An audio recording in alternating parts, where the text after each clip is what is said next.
Maka orang yang ingin ditutupi dosa-dosanya, jadi sidang pada hari kiamat itu ada sidang terbuka, ada sidang tertutup. Ada orang-orang yang di sidang nggak ada yang orang lain yang tahu, cuma dia sama Allah Azza wa Jalla. Tapi untuk orang-orang yang suka ngomongin kejelekan orang lain, ya, orang ini suka ya mengkorek-korek aibnya orang lain, Allah akan korek aibnya dia. Orang yang ria nanti akan Allah tampakkan hisabnya orang ini, supaya tahu ini orang ria. Maka hati-hati. Jadi kalau bicara hisab tadi ada yang tertutup. Bahkan ada cerita lain yang Nabi SAW ceritakan yang tentang hamba Allah ini yang dikatakan engkau punya dosa ini, dosa. Iya ya Allah, iya dosa. Ketika dia yakin dia akan binasa, Allah Azza wa Jalla mengatakan, aku tutupi dosamu dan aku ampuni buat engkau dan aku ganti semua dosamu dengan kebaikan. Majelis Bijak, meneduhkan hati, mencerahkan jiwa. Kita mau berbicara tentang bagaimana mempersiapkan diri untuk akhirat. Karena sesuai dengan penilaian kita tentang akhirat, sesuai dengan itu pula persiapan kita. Berapa sih nilainya akhirat buat antum? Kalau nilainya 1 triliun umpamanya, maka kita akan bekerja untuk mendapatkan 1 triliun supaya dapat akhirat. Contoh mobil, kita tahu kita suka sama mobil ini. Mobil ini berapa harganya? Umpamanya Pajero kita ngomong. Berapa Pajero? 700?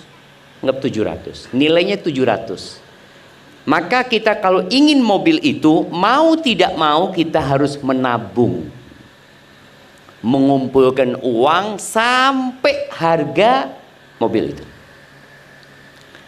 Sekarang nilainya akhirat ini berapa? Antum nilai berapa akhirat itu? Kalau bicara akhirat ya, 2 rakaat sebelum subuh, 2 rakaat sebelum subuh itu khairun minad dunya wa ma fiha. Lebih baik dari rumah Pak Jonan ini, lebih baik dari semua rumah yang ada di perumahan sini. 2 rakaat sebelum subuh itu lebih baik dari Indonesia seisi. Ternyata dengan 2 rakaat sebelum subuh kita sudah bisa mendapatkan yang lebih baik dari dunia dan isi. Tapi terkadang kita tidak semangat untuk melaksanakan itu. Taib.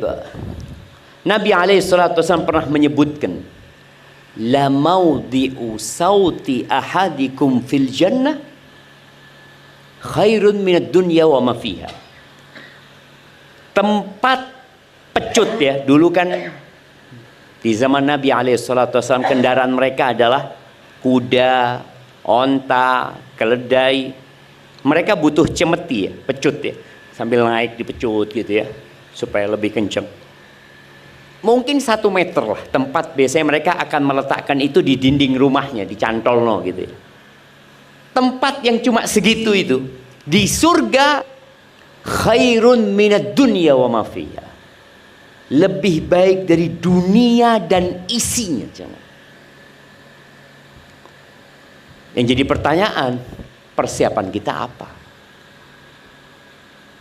Kalau untuk dapat rumah di Surabaya, perumahan di sini 1 meter piro Pak Jono? 10. Baik, kalau orang mau beli 1000 meter, berarti dia butuh duit 10M. 10M. Maka dia berpikir, saya harus bekerja, saya harus mengumpulkan uang 10M. Habis beli tanah, belum rumahnya. Bangun rumah 10M juga. Jadi rumahnya diisi dengan isi yang begitu menyenangkan. Mari ngono mati. Dibawa rumahnya? Tidak. Tidak ada. Maka malam Jumat ini, malam yang indah ya, kita ingin menyegarkan kembali ingatan kita untuk mempersiapkan diri. Soalnya kondisi ekonomi negeri kita sedang tidak baik. Menteri Keuangan sudah diganti. Semoga menjadi lebih baik doa kita. Tapi bagaimanapun negeri kita akan tutup. Iya, nanti nggak ada lagi yang namanya Indonesia. Indonesia hanya cerita sementara. Maka yang perlu dipikirkan oleh manusia adalah kehidupan yang kekal dan abadi yang selama-lamanya. Yang kata Allah Azza wa Jal, fiha ma tashtahihil anfus. Kalau bicara kehidupan akhirat itu, di sana ada semua yang diinginkan oleh jiwa. Apa senengnya kita Allah kasih. Di dunia enggak. Berapa banyak kesukaan kita yang enggak kita dapatkan. Ana tahu bapak-bapak kepingin muda terus. Bapak-bapak yang jenggotnya putih itu kepingin, ya Allah Ustaz ya. Tapi apa itu tuwek Ustaz? Ibu-ibu setiap bercermin dilihat, kok tambah keriput aku ya. Kalau ada serum yang bisa membuat ibu-ibu itu kembali seperti umur 18 tahun, dibeli nggak ibu-ibu? Dibeli, tapi tidak ada. Dia akan semakin tua. Tapi di sana akan terus muda selama-lamanya. Wa taladdul a'yun, yang enak dilihat sama mata Allah sediakan. Dan yang paling penting di sana itu wa antum fiha khalidun. Antum semuanya di sana kekal dan abadi. Di dunia oke, yang paling tua umur berapa nih? Di sini. Ada yang umur 90 tahun? 90, ibu-ibu. Yang lebih mati duluan itu ibu-ibu apa bapak-bapak? Nah, bapak-bapak loh. Antum lihat ya, lebih banyak janda apa duda? Janda di sini kan? Ini ada saksinya ibu. Ada saksinya. Nah, bojone mati, mati meneng. Ibu-ibunya masih hidup. Subhanallah tadi lihat. Jadi kalau dilihat, mungkin yang umurnya lebih tua-tua banyak emak-emak ya. Tapi juga emak-emak akan mati. Semua nunggu antrian. Walaupun tinggal di rumah yang bagus, yang mewah dengan segala fasilitas, ingat ad-dunya sijnul mu'min wa jannatul kafir. Dunia ini penjara buat orang beriman dan surga buat orang-orang kafir. Jamaah rahimakumullah, di surat Al-Hasyr, coba antum buka HP-nya supaya baca sendiri. Di surat Al-Hasyr ayat 18, 19 dan 20. Silahkan, siapa yang mau baca? Mic-nya ada kan? Nah, monggo dibaca 3 ayat ini. Surat Al-Hasyr ayat 18, 19, 20. Ya, silakan dibaca. Ya ayyuhalladzina amanu taqullaha wal tanzur nafsum ma qaddamat lighad wattaqullaha innallaha khabirun bima ta'malun. Wala takunu kalladzina nasullaha fa'ansahum anfusahum ulaika humul fasiqun.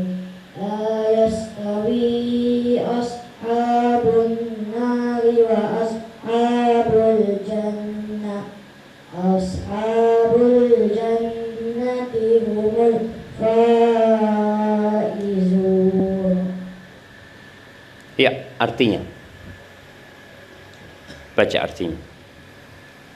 Hai orang-orang yang beriman, bertakwalah kepada Allah dan hendaklah setiap diri memperhatikan apa yang telah diperbuatnya untuk hari esok akhirat, dan bertakwalah kepada Allah. Sesungguhnya Allah Maha mengetahui apa yang kamu kerjakan. Dan janganlah kamu seperti orang-orang yang lupa kepada Allah, lalu Allah menjadikan mereka lupa kepada mereka sendiri. Mereka itulah orang-orang yang fasik. Tidaklah sama penghuni-penghuni neraka dengan penghuni-penghuni surga. Penghuni-penghuni surga itulah orang-orang yang beruntung. Barakallahu fiik ya. Allah Azza wa Jalla memanggil orang-orang yang beriman. Ya ayyuhalladzina amanu. Di Al-Quran itu ada 89 kali Allah memanggil. Kenapa diulang-ulang jemaah? Karena memang manusia itu pelupa. Abu Bakar As-Siddiq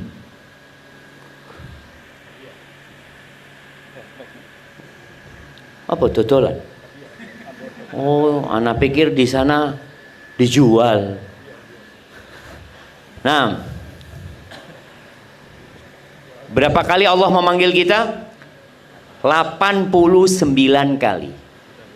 Ya ayyuhalladzina amanu, ya ayyuhalladzina amanu, ya ayyuhalladzina amanu. Nanti di tengah-tengah itu ada panggilan ya ayyuhan nas, wahai manusia. Ada panggilan lagi ya ayyuhal insan, wahai insan. Karena kita memang sering lupa aja. Dulu saja Abu Bakar As-Siddiq, ini orang nomor 1 setelah Nabi kita Muhammad SAW di umat ini.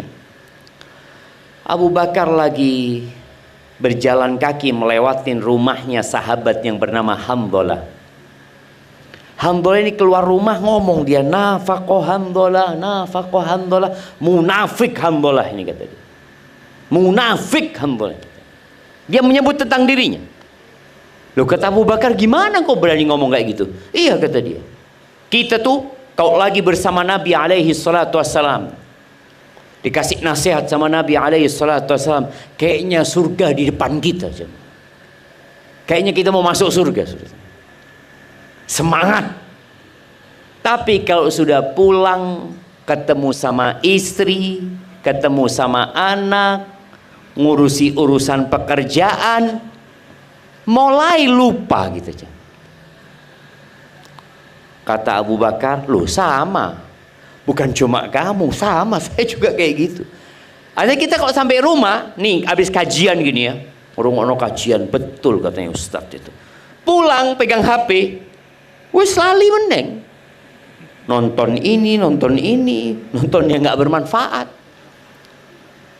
Maka akhirnya Abu Bakar dan Hamdalah radhiyallahu anhuma berangkat menjumpai Nabi alaihi salatu wassalam, dan beliau menyampaikan itu wajar.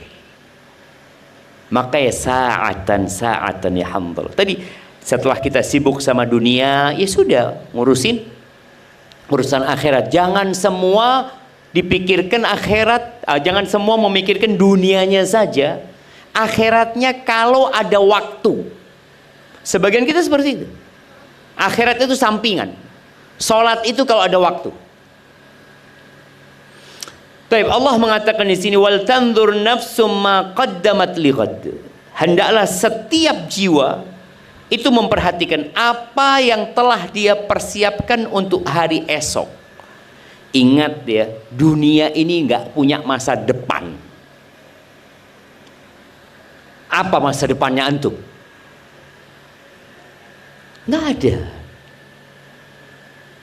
Ya sering ana sampaikan, mana Bung Karno? Mati. Padahal sempat jadi presiden. Mana Soeharto? Mati. Setelah Soeharto siapa? Habibie. Kemana Habibie? Mati. Habis Habibie siapa? Gus Dur. Kemana Gus Dur? Ya mati. Habis Gus Dur, Bu Mega. Mana suaminya Ibu Mega? Mati. Terus habis Ibu Mega, SBY. Mana istrinya SBY? Mati. Siapa? Tidak ada. Artinya bagaimana seorang istri tinggal mati oleh suaminya yang dia cintai? Sedih dia. Bagaimana SBY ditinggal mati oleh istri yang dia cintai? Sedih. Itu sebagai pelajaran buat kita, nggak punya masa depan dunia. Dan dunia ini tidak bersahabat dengan siapapun. Dengan para nabi, tidak ada. Mati semua nabi. Nabi Sulaiman mungkin sempat menjadi raja yang tidak tertandingi. Yo mati Nabi Sulaiman. Itu dunia. Maka hendaklah kita mempersiapkan diri untuk hari esok. Bicara masa depan. Kapan masa depan kita? Ya setelah kematian. Itu baru masa depan. Dalam sebuah hadis yang diperselisihkan kesahihannya, Nabi SAW mengatakan, Al-kayyis man dana nafsahu wa amila lima ba'dal maut. Orang yang cerdas itu, orang yang IQ-nya tinggi ya. Siapa? Yang suka bermuhasabah, ngitung-ngitung dirinya. Makanya orang-orang cerdas di dunia ini ada istilah tutup buku. Ada istilah evaluasi. Dia mengevaluasi setahun ini keuntungan kita berapa. Kita rugi. Kenapa kok kita rugi? Omset naik, tapi kok rugi kita? Orang cerdas itu akan selalu melakukan evaluasi terhadap usaha dia. Ini urusan dunia ya. Tapi ternyata untuk orang cerdas yang sebenarnya, dia melakukan evaluasi terhadap dirinya. Contoh, hari ini Ana baca Quran berapa juz? Kok juz susah? Sak lembar aja tidak sampai. Itu evaluasi. Hari ini malam Jumat. Jumat lalu Ana sholawat sama Nabi SAW berapa kali ya? Berapa ya? Tidak dihitung. Orang kalau sudah nggak ngitung, bukan karena banyak jemaah. Karena memang tidak banyak gitu loh. Wallahu a'lam, biar dicatat malaikat. Evaluasi. Bulan ini Ana sodakoh berapa? Ingat, sodakoh itu jangan pernah merasa banyak sodakoh. Karena sodakoh hitungannya persentase. Persentase. Sabaqa dirhamun mi'ata dinar. Ingat kata Nabi SAW, 1 dirham bisa mengalahkan 100 dinar. Pembantu kita sodakoh 2.000 bisa mengalahkan sodakoh kita 200 juta. Loh kok bisa Ustaz? Banyakkan 200 juta Ustaz? Enggak. Karena hitungannya persentase. Ini pembantu punya duit piro? 10.000 dia. Dia sodakoh 20.000. Berarti berapa persen yang sodakohkan?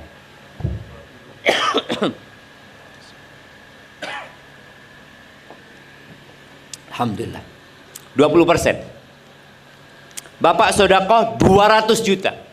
Duitnya berapa? 200 miliar. Berapa persen? 1%. Berarti lebih kaya siapa? Pembantunya. Lo lihat coba. Kata Nabi SAW, ini orang yang sedekah 1 dirham, dia hanya punya 2 dirham. Kita tahu ya, ada masyarakat yang hidup hari itu untuk hari itu. Jadi dia kerja, dapat gaji umpamanya, dapat uang, upah dia, dapat upah, anggap 100.000. Kemudian 50.000 dia sodakohkan. Berarti yang dia sodakohkan berapa? Setengah hartanya. 50%. Sedangkan yang 100 dinar tadi, 100 dinar ini jamaah 425 gram. Berarti berapa juta? Ya sekarang kayaknya 900-an. Iya. Atau 850 lah. 2 juta sekarang. Tuh, kali 2 juta. 850 kok 2 juta. Dia sodakoh 850 juta. Tapi dari uang setumpuk yang ada di gudangnya. Tidak ada apa-apanya gitu. Dia ngambil sedikit, sudah banyak dia kasihkan. Maka tadi sama, jangan pernah merasa banyak. Kalau kepingin ngelihat, jangan ngelihat yang dikeluarkan, ngelihat yang disisakan. Jadi kalau sedekah itu ngelihat, kalau ngeluarkan dompet ya 100.000, lihat sebelahnya perak 5.000, aku 1.000. Itu dompetnya cuma 10.000, antum isi dompetnya 2 juta. Lebih baik dia jemaah. Kalau kita tidak pernah melakukan evaluasi, kita itu akan merasa sudah baik. Makanya Allah Azza wa Jalla memerintahkan kepada kita untuk memperhatikan. Dan cara mempersiapkan itu ya perlu ilmu. Apa yang perlu dipersiapkan gitu loh. Apa aja yang perlu dibawa? Kayak umpamanya kalau orang mau berangkat umroh, dikasih tahu jangan lupa bawa ihram, karena kita butuh ihram. Jangan lupa bawa paspor. Wah, tidak perlu paspor, saya orang kaya, sudah kenal sama saya semua di bandara. Masih wong soke ke bandara tidak bawa paspor, bisa? Tidak bisa. Tadi ada hal-hal yang perlu dipersiapkan semuanya. Contoh, apa lagi? Baju ihram, paspor, tiket pesawat. Antum kalau nggak punya tiket pesawat, nggak akan bisa berangkat. Tapi kita dengarkan azan dulu, baru kita lanjutkan.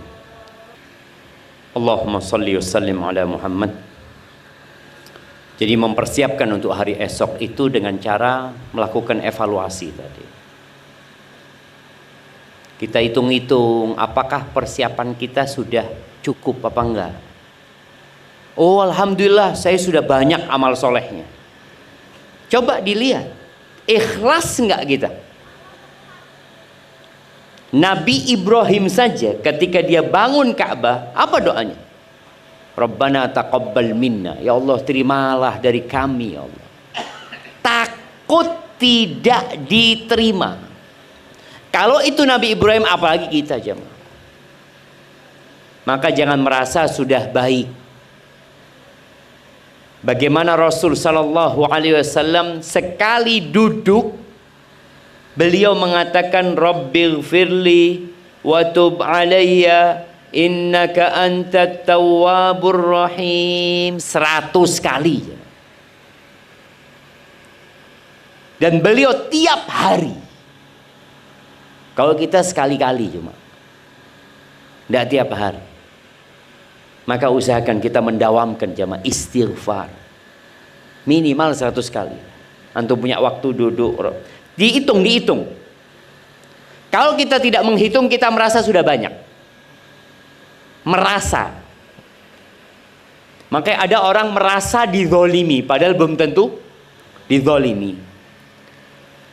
Lalu Allah Azza wa Jalla mengatakan wattaqullah 2 kali. Allah menyuruh kita bertakwa kepada Allah. Ini menunjukkan bahwa bekal untuk akhirat itu memang takwa. Fa inna khairaz zadit taqwa. Sebaik-baiknya bekal itu adalah ketakwaan. Bukan fulus, bukan kekayaan, bukan kedudukan dan jabatan. Lalu Allah Azza wa Jalla mengatakan innallaha khabirum bima ta'malun. Allah itu maha mengetahui secara detail apa yang kalian lakukan. Kita sekarang nih kelihatannya orang baik semua kan? Lihat sebelah kiri, kena. Kena. Tapi Allah tahu sama kita kalau kita nggak kena.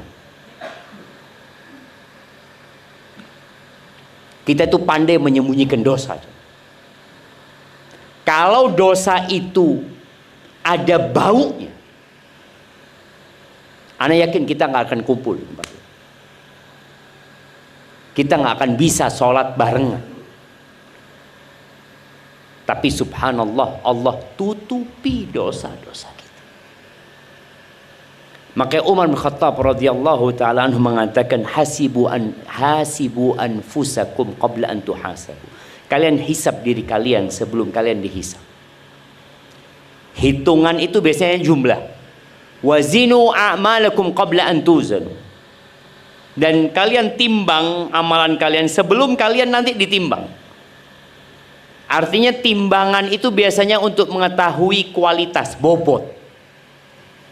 Kalau penghitungan itu jumlahnya, kalau penimbangan itu bobotnya. Kita perlu melakukan itu. Tadi anak kasih contoh, ada orang yang omsetnya naik tapi ternyata rugi dia. Loh, kalau hitung-hitungan kok iso rugi? Loh, ternyata operasionalnya membengkak gitu. Ada hal-hal yang perlu orang perhatikan. Tadi boleh jadi anak sudah sholat, alhamdulillah. Sebagian salafus sholat itu sehari sholat 300 rakaat. 300 rakaat. Kok bisa ya? Ana Ustaz 40 rakaat nyosop-nyosop. Iya. Sebagian salafus soleh itu tiap hari hatam Quran. Kita saulan Al-Baqarah ndak mari-mari. Al-Baqarah. Akhirnya karena lorwati langsung An-Nas. Supaya kelihatan hafal qul huwallahu ahad 3 kali kan kayak Al-Qur'an sudah. Itu bayangin. Ada apa sama kita? Tadi MC kita mengatakan untuk menyingkat waktu. Waktu nggak bisa disingkat. Waktu juga nggak bisa diperpanjang. Yang bisa dilakukan adalah melebarkan lingkar waktu. Sama waktu ana sama antum sama-sama 24 jam. Nggak bisa disingkat, nggak bisa dipanjang. Umpamanya ana punya fulus, alhamdulillah Ustaz, insyaallah hari ini waktu ana 25 jam. Nggak ada.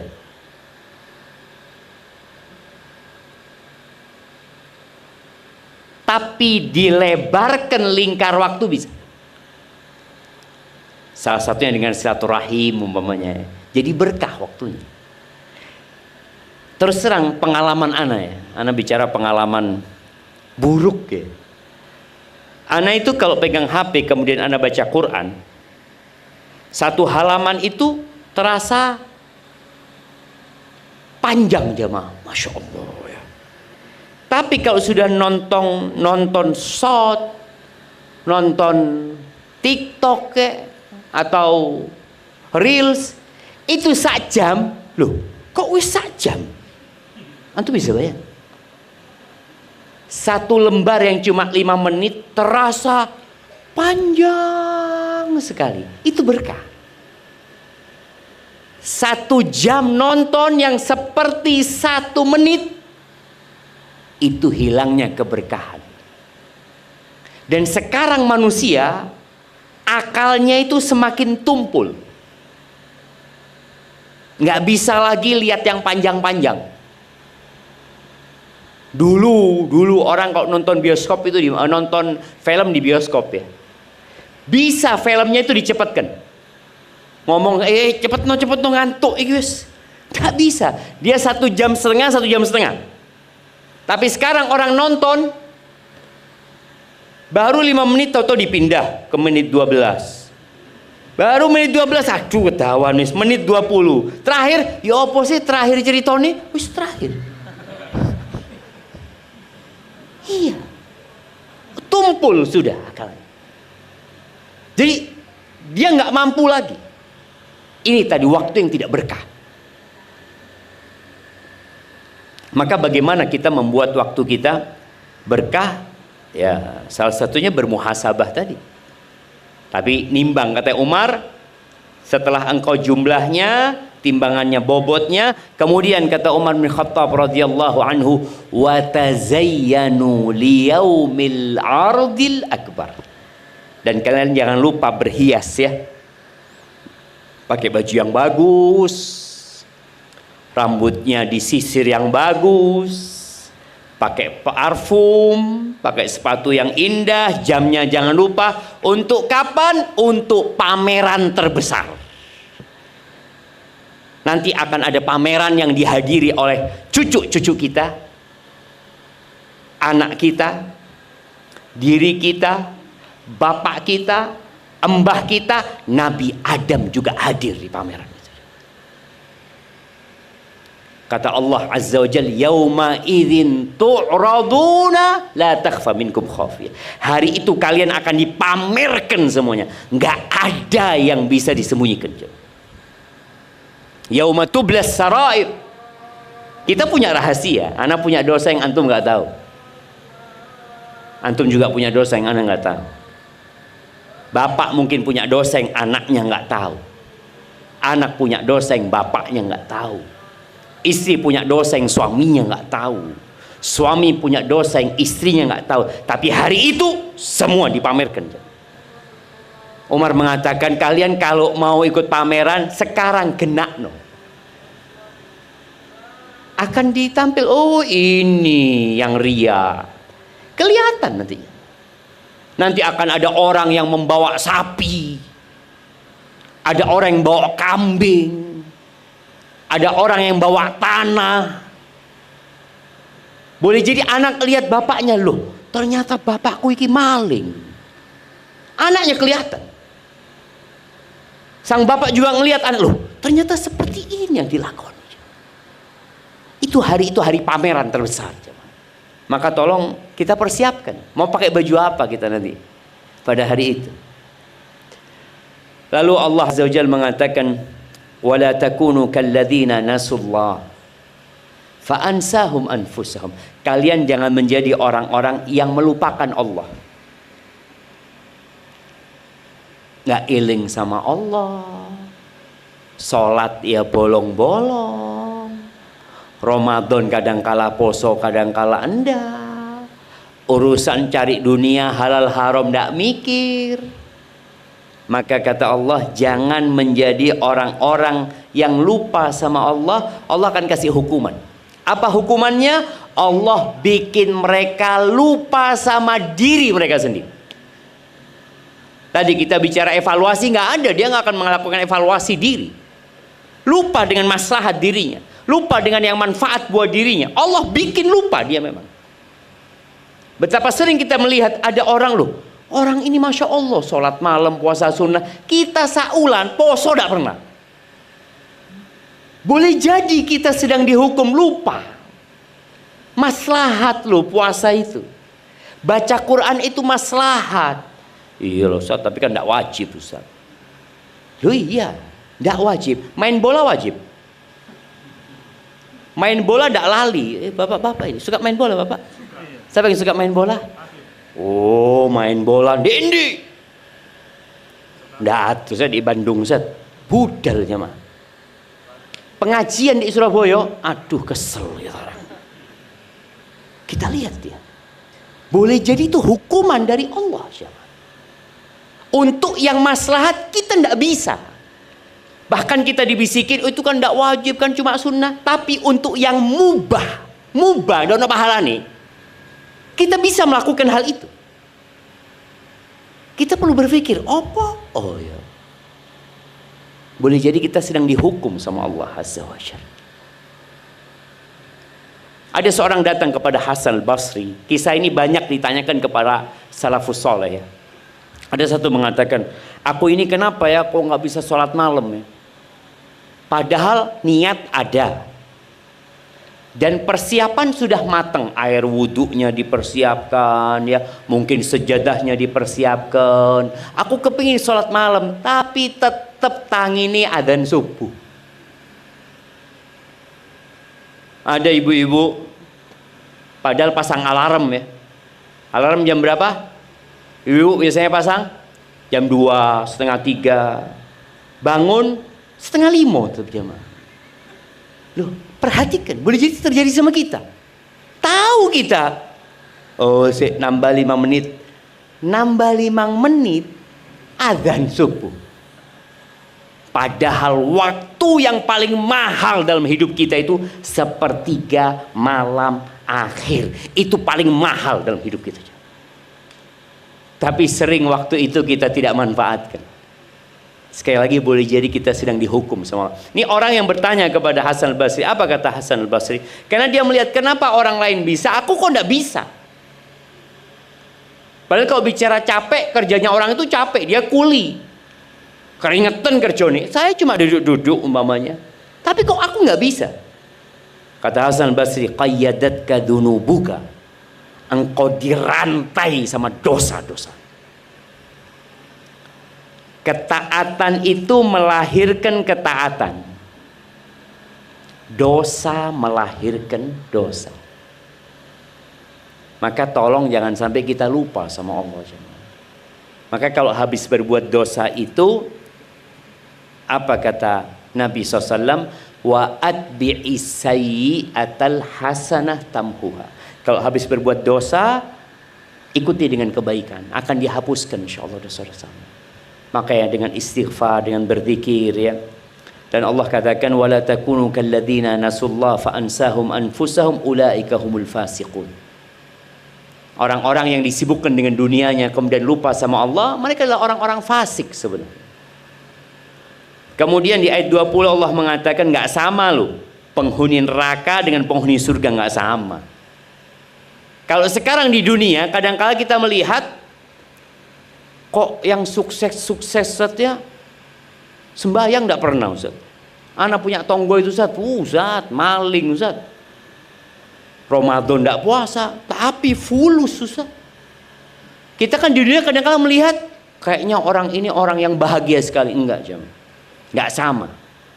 Jadi penghuni surga dan penghuni neraka di dunia saja enggak sama. Tadi kita sudah bicarakan nilai dunia itu seperti apa sih sebenarnya? Ternyata 2 rakaat sebelum subuh lebih baik dari dunia dan isinya. Kenapa kita rebutan dunia terus? Nggak rebutan akhirat. Taib, yang terakhir. Nanti pada hari kiamat, yang pertama dihisap itu adalah sholatnya. Jadi sebelum sodakoh, sholat. Ada orang rajin sodakoh tapi nggak rajin sholat. Kata Nabi SAW, kalau sholatnya benar, insya Allah yang lainnya benar. Kalau sholatnya nggak benar, karena ada orang nggak sholat tapi puasa. Pernah tuh mendapatkan Ramadan biasanya buka bersama. Ana pernah beli ayam goreng waktu itu. Karena kita pesan buat buka bersama, tahu-tahu udah dikirim jamaah. Padahal jamaah sudah nunggoni ya. Akhirnya kita beli sampai adzan maghrib di sana nunggui orang pada berbuka. Kita karena sudah adzan ngomong ada musolanya ada. Akhirnya sholat kita. Tanya sama pegawai, Mas ini buka bersama tiap hari? Iya Pak Ustadz tiap hari. Loh orang-orang tidak sembahyang? Enggak. Sampai isya. Jadi buka sampai isya. Karena mereka cuma buka bersama, kan apa ya, ada kesenangan buka bersama itu kan. Karena juga ada bapak-bapak yang melok sahur, melok buka, tapi tidak poso.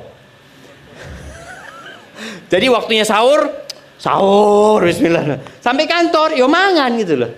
Waktu ini buka. Tapi ada orang yang puasa tapi nggak sholat. Boleh jadi puasanya main-main saja. Ada orang sodakoh tapi nggak sholat, boleh jadi sodakohnya riya aja. Tapi kalau sholatnya benar, insya Allah yang lainnya benar. Dan jamaah sholat itu mudah, cuma 5 waktu. Antum bayangin ya, orang kerja berapa jam sehari? Ya kalau aturan internasional 8 jam. Sholat berapa jam? 6 jam? Oh, 15 menit. Subuh berapa menit?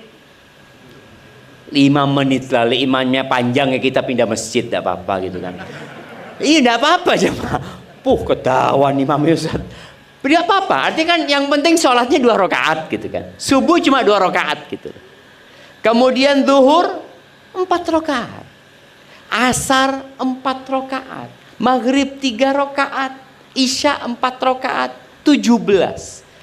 Kalau per waktu sholat 10 menit, anggap 10 menit. 10 kali 5? Tidak sampai sejam. Tapi berat kita. Memang mau masuk surga itu butuh perjuangan jemaah. Masuk surga itu membutuhkan perjuangan. Masuk neraka delosor, tidak perlu berjuang. Jadi kalau kita bicara mau masuk surga itu jalannya naik mendaki. Kalau mau masuk neraka, wis loh, wis tutup neraka ternyata. Loh, iya jemaah. Kalau mau masuk surga tidak tutup jemaah. Ya Allah. Sembahyang meneh. Aduh azan. Tas mangan wis azan. Padahal sebenarnya ujiannya itu karena kita kurang disiplin aja.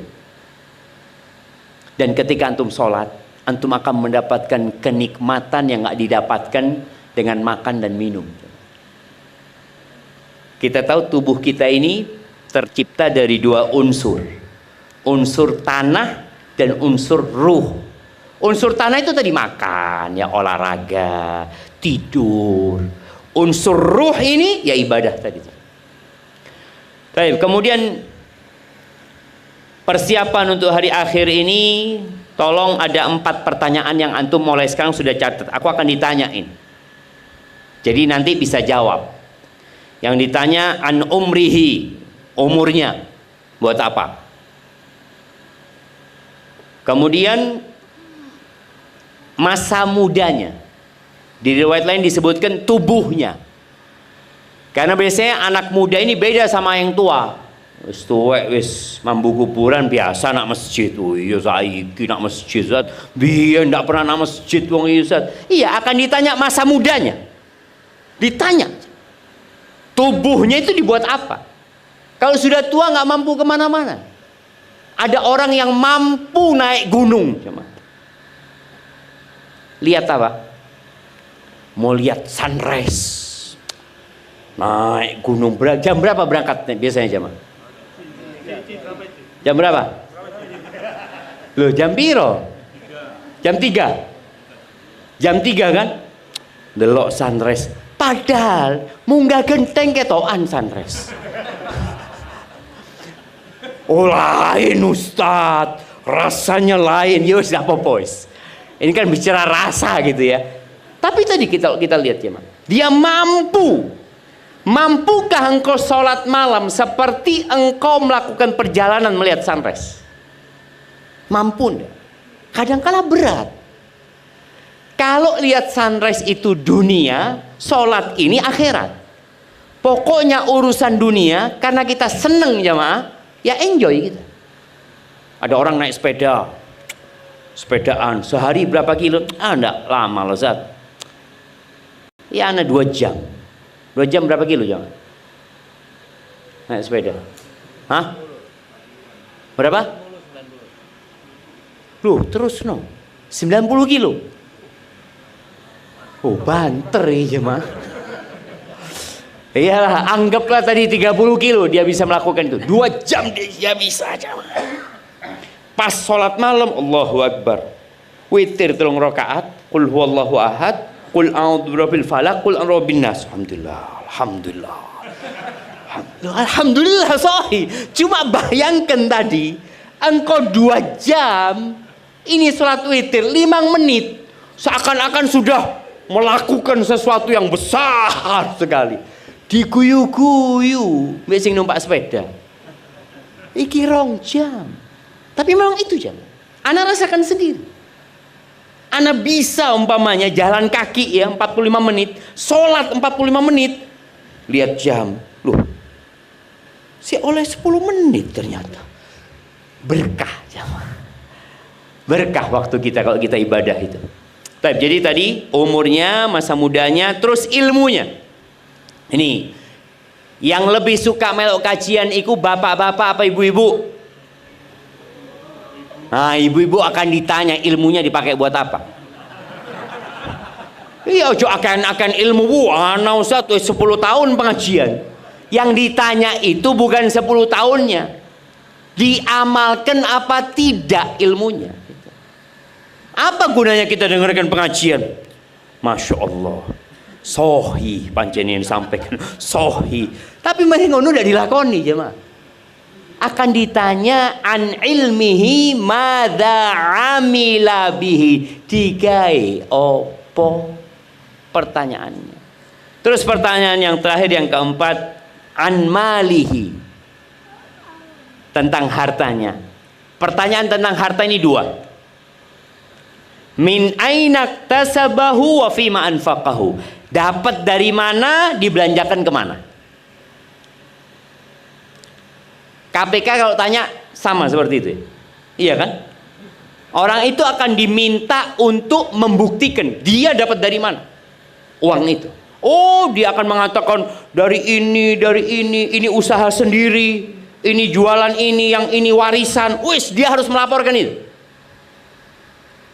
Tapi kayaknya masa ditanya sama KPK, dibelanjakan buat apa? Enggak kayaknya jamaah ya. Yang ditanya di KPK itu membuktikan uangnya dari mana saja. Tapi dalam agama kita enggak. Nanti di akhir ditanya, dibuat apa? Alhamdulillah, sodakoh. Berapa sodakoh? 200 juta. Banyak. Terus beli mobil. Berapa? 5M. Sodakoh 200 juta, beli mobil 5M. Ya kan ditanya nantinya, dipakai apa uang itu jemaah. Maka persiapkan jawabannya. Persiapan jawabannya. Dan biasanya orang kalau ingat akhirat, sodakohnya akan lebih banyak. Dia akan ngitung-ngitung, iyo. Jangan sampai jemaah kita capek ngumpulkan harta terus kita wariskan. Anak kita waktu ditanya, dapat dari mana uang 10M? Warisan. Bapak ini dapat dari mana uang 10M? Kerja, ngelumpuk no ini, buka toko, dodolan ini, baru dapat 10M. Anaknya cuma ngomong warisan. Maka tolong banyakin sodakohnya. Ya nggak usah banyakin lah. Persentase tadi. Kalau dulu antum sodakoh 20%, sekarang kalau bisa tetap 20%. Karena biasanya orang semakin tua semakin kaya aja mah. Iya sing sugih Ustaz. Ono tambah tuwek tambah entek duit gitu kan. Seperti itu. Barakallahu fiik. Banyak doa jemaah minta tolong sama Allah Azza wa Jalla. Karena tanpa pertolongan Allah kita tidak akan mampu mempersiapkan diri untuk akhirat. Baca Allahumma a'inni ala dzikrika wa syukrika wa husni ibadati. Ya Allah, tolongan hamba ya Allah. Rabbi auzi'ni an ashkura ni'mataka allati an'amta alayya. Ya Allah, bantulah hamba untuk mensyukuri nikmat yang kau berikan kepada hamba. Ya muqallibal qulub, tsabbit qalbi ala dinik. Tetapkan hatiku di atas agamamu ya Allah. Karena yang menjadi standar orang baik itu kalau mati. Makanya terus terang anak itu kalau dengar teman mati ya, tetangga mati, matinya itu baik jamaah. Ya Allah, hamba sik durung mati ya Allah. Ya opo mati ini hamba? Kita nggak tahu ya. Ada mantan ustadz, ada. Dan ada mantan preman, ada. Maka jangan jadi mantan ustadz. Jadilah mantan preman jadi ustadz. Alhamdulillah kan? Seperti itu. Jadi yang sudah baik, jaga kebaikannya. Terus mohon ampun kepada Allah atas dosa-dosa kita. Itu yang dapat Anda sampaikan, kurang lebihnya mohon maaf. Kalau ada pertanyaan saya persilahkan. Mungkin berapa pertanyaan Pak Jonan? 3. Nah, itu ada pertanyaan. Kasih mic-nya belakang.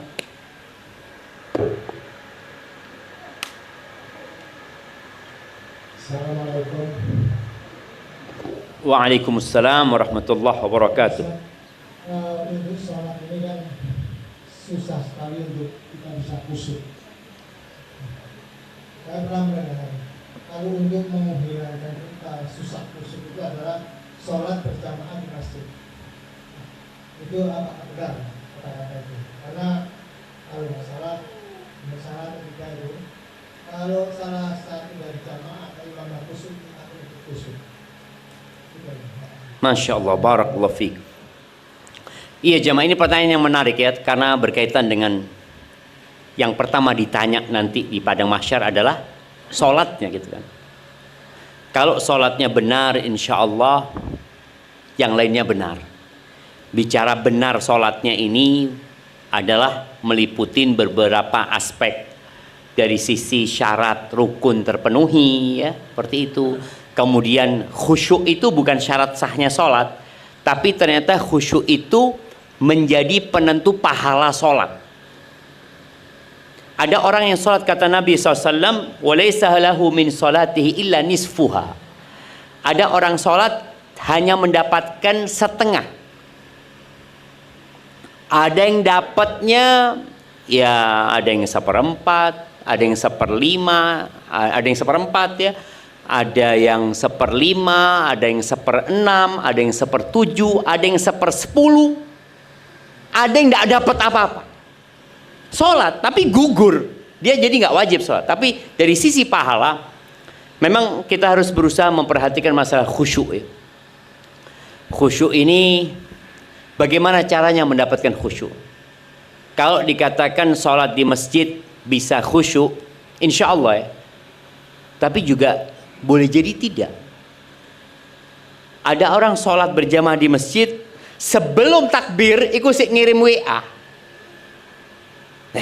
Taruh terus. Allahu Akbar. Mikiri WA ini. Iki uang jawab apa kira-kira seperti itu. Jadi khusyuk itu harus dipersiapkan dari diri kita sendiri dulu. Kemudian tempatnya. Tempat itu juga mempengaruhi kekhusyuan.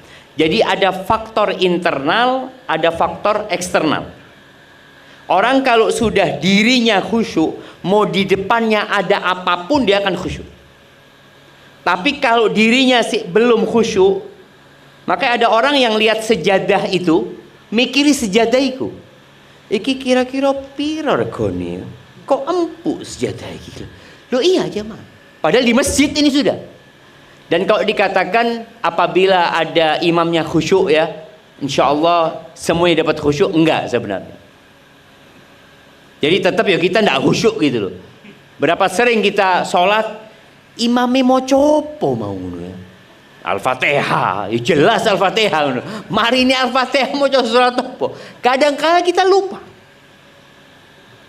Jadi memang harus mempersiapkan diri. Di antara caranya mempersiapkan diri itu memang ya kita berwudu. Dalam wudu itu sudah menata hati kalau aku mau berjumpa sama Allah Azza wa Jalla. Kemudian setelah itu tadi kalau dikatakan kita berjalan ke masjid ya, usahakan kita baca doa ke masjid. Masuk masjid usahakan baca doa masuk masjid. Kalau belum waktu qomat, usahakan sholat sunnah. Ini semua adalah persiapan menuju kepada khusyuk tadi. Dan di antara yang membantu orang khusyuk itu kondisi hati. Biasanya orang itu kalau punya masalah khusyuk, utang ya, mamanya, Allah hamba ini tidak mampu ya Allah. Maka dia akan khusyuk dalam sholatnya. Tapi kalau masalahnya sudah selesai, biasa-biasa aja. Maka berapa banyak orang ketika punya masalah di soft pertama sholatnya, sudah selesai masalahnya jadi imam dia. Tapi imam yang telat jadi imamul masbuqin ya. Jadi juga yang membantu orang khusyuk itu memahami yang dia baca. Jadi usahakan Al-Fatihah itu kita ulangi baca tafsirnya, kita ulangi lagi. Ketika kita ruku sujud, bacaan ruku sujud itu bermacam-macam. Maka usahakan kita menghafal yang baru-baru. Artinya yang diajarkan Nabi SAW. Kita mau biasanya hafal cuma Subhana Rabbiyal A'la, Subhana rabbiyal a'la. Sudah mulai SD sampai tuwek subhana rabbiyal a'la. Boleh apa nggak boleh? Boleh. Boleh. Tapi kadangkala karena sudah kayak air, kita baca pun tidak sadar dengan yang kita baca. Coba ditambahin bacaan-bacaan yang tambahin doa umpamanya. Setelah baca subhan rabbil a'la, ana mau baca doa, rabbighfirli wa liwalidayya warhamhuma kama rabbayani shaghira. Atau ana mau baca subhanadzil jabaruti wal malakuti wal kibriya'i wal 'azama. Kalau baru belajar biasanya mau baca itu ngiling-ngiling saja mah. Opo bojone. Terus bacaan suratnya usahakan juga nambah. Umpamanya kita cuma hafal 5 surat, usahakan ada tambahan lah. Dan ana senantiasa memotivasi jamaah ini kalau bisa hafalan Qur'annya itu sesuai dengan umurnya. Jadi yang umur 37 tahun hafal juz amma. Kan juz amma 37 surat. Masa dah mampu setahun sepisan hafal 1 surat? Waduh, berat Ustaz. Bukan berat, memang tidak niat. Tidak niat ya mak. Maka seperti itu. Jadi insya Allah dengan seperti itu kita akan lebih khusyuk ya. Barakallahu fikum. Nah, ibu-ibu ada pertanyaan? Iya, sebelum ibu-ibu ada bapak-bapak sini. Assalamualaikum warahmatullahi wabarakatuh. Waalaikumsalam warahmatullahi wabarakatuh. Ustadz, di akhirat nanti kalau kita ditanya tentang umur, kekayaan dan lain-lain, kita buat apa? Afan, diulangin. Di akhirat nanti kan kita ditanya tentang umur, Tentang? umur, kekayaan dan lain-lain, itu kita buat apa? Itu yang menjawab lisan kita atau iman kita. Kalau mungkin kalau di KPK kan kita bisa menjelaskan dengan mulut kita dengan mungkin berbohong atau berlibat lah menjawabnya lah. Kalau di akhirat nanti gimana Ustadz? Masya Allah. Barakallahu fikum. Iya, kalau bicara hisab nanti, orang itu akan berbicara dengan Allah tanpa ada penerjemah. Kita akan ngomong tanpa akan ada penerjemah. Orang-orang yang soleh, orang-orang yang baik, ya mungkin dia akan menjawab dengan lisannya. Orang-orang yang jujur. Ya. Tapi ada orang-orang yang nggak jujur. Bahkan dia ngeyel. Rasul sallallahu alaihi wasallam mengatakan, "Man nuqishal hisab udzib."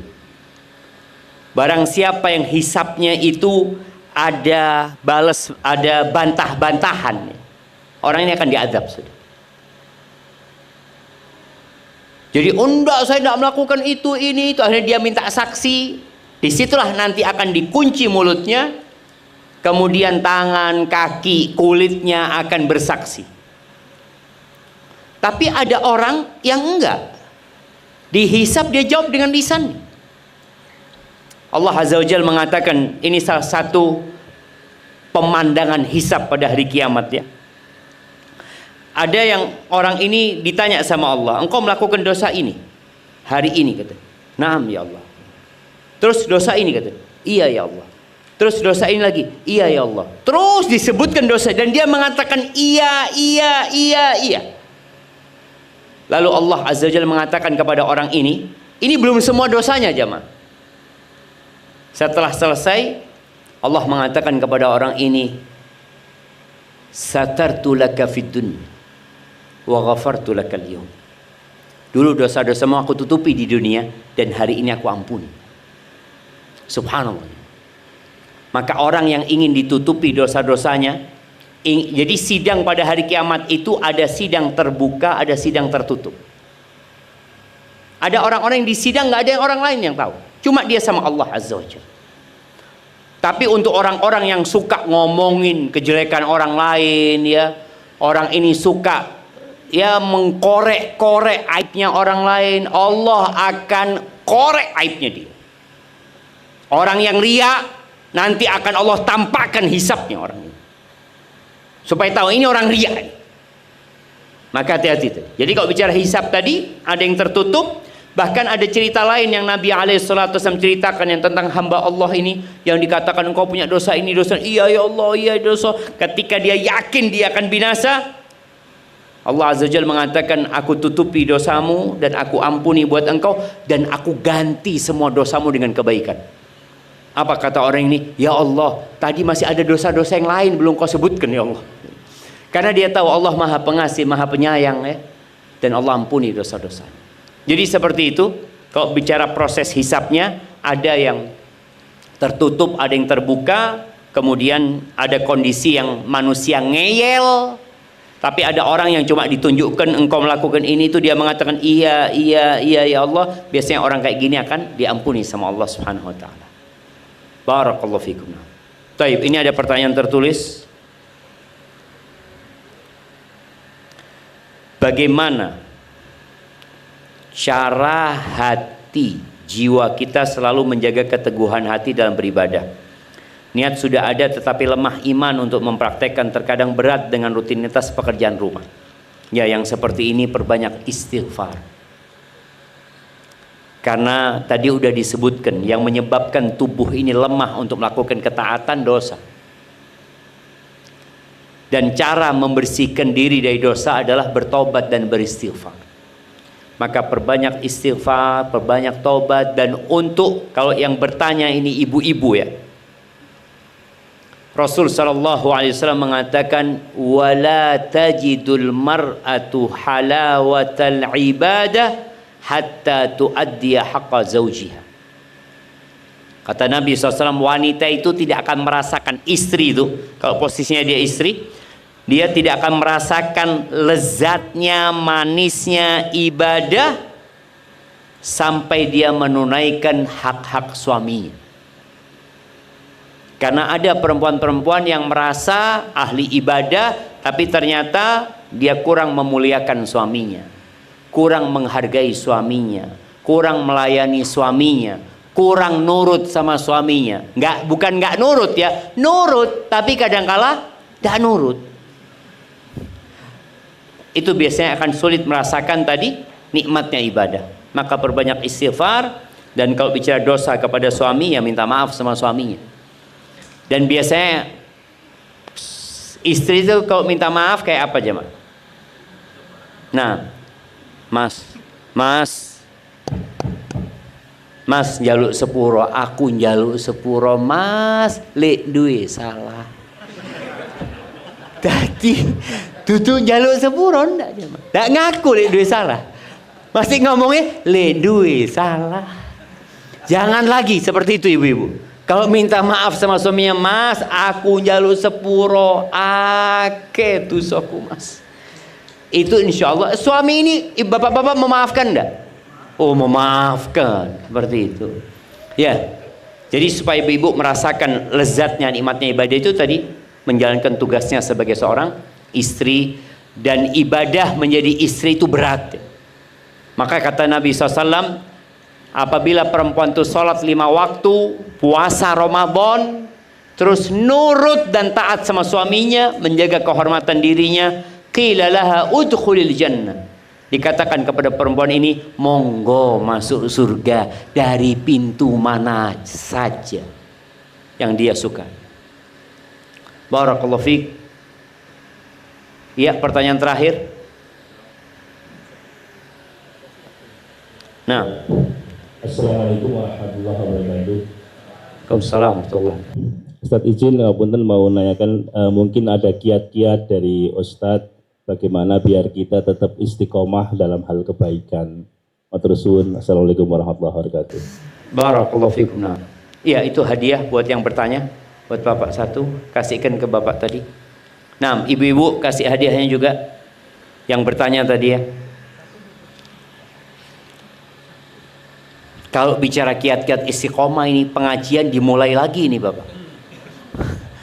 Mulai kembali kita, innal hamdalillah nahmaduhu wa nasta'inuhu wa nastaghfiruh. Ya, kalau bicara kiat-kiat istiqomah, iman itu naik turun.